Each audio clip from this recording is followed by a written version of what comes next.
Welcome back to the Olden Shot. This is like a grandson challenge number 2. My grandson was born in the digital age.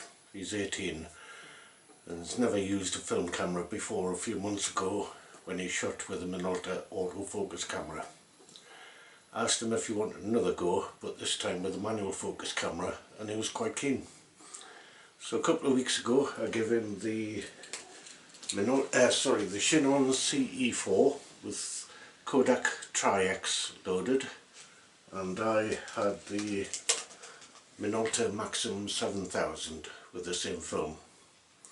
I told him to have a fiddle with the camera so he could understand how the split prism worked for focusing, and showed how the shutter speed was displayed in the viewfinder.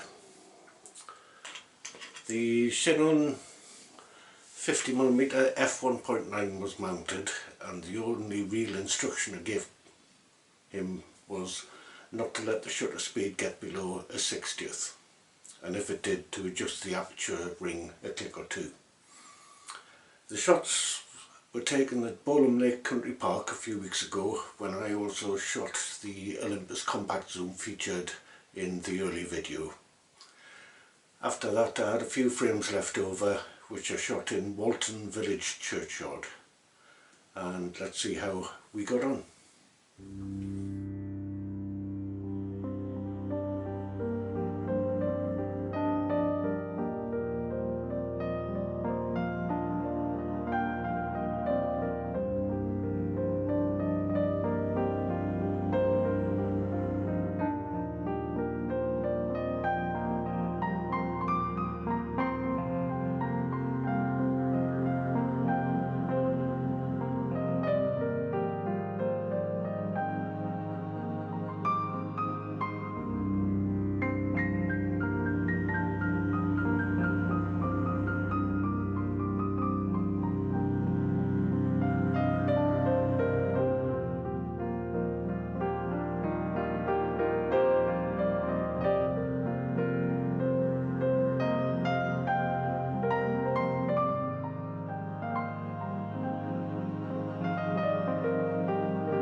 Cameron obviously likes empty benches like me, and also woodland paths.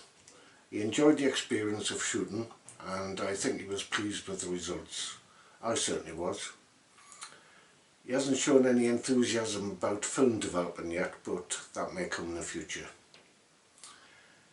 But we do enjoy our days out with the cameras, and that satisfies me a lot. The Tri-X gives a grainy look, which can be pleasing, and there's also quite a bit of contrast compared to HP5+. I think this stock may be better suited to urban and street shooting, where grittiness can add to the aesthetic. So, what's coming? I've got 2 new crap cameras, which I suspect may not be very crap, which I got off eBay. Hold on one second.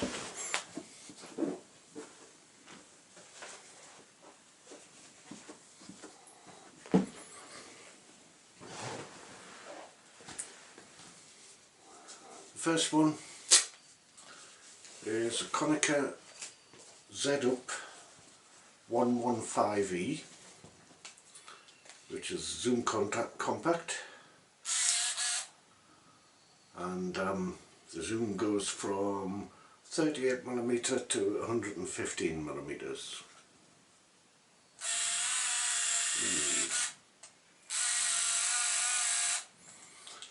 They are quite noisy, these cameras.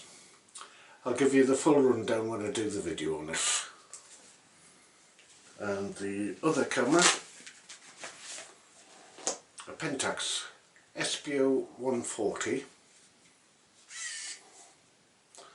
and this one, the zoom goes from 38mm to 140mm, and I think it's quite an excitable camera. Ooh. I don't think it's as loud as the Konica, but again, I'll go through the full specs and controls when I do the video on it. But I'm quite confident that these two cameras are working, and the total paid, I bought them separately, but the total came to around about £15 including post and packaging. And they will be a continuation of the crap camera series, although as I say, I suspect they may not be very crap at all. So that's it for now. Thanks for watching, and we'll see you again soon. Bye.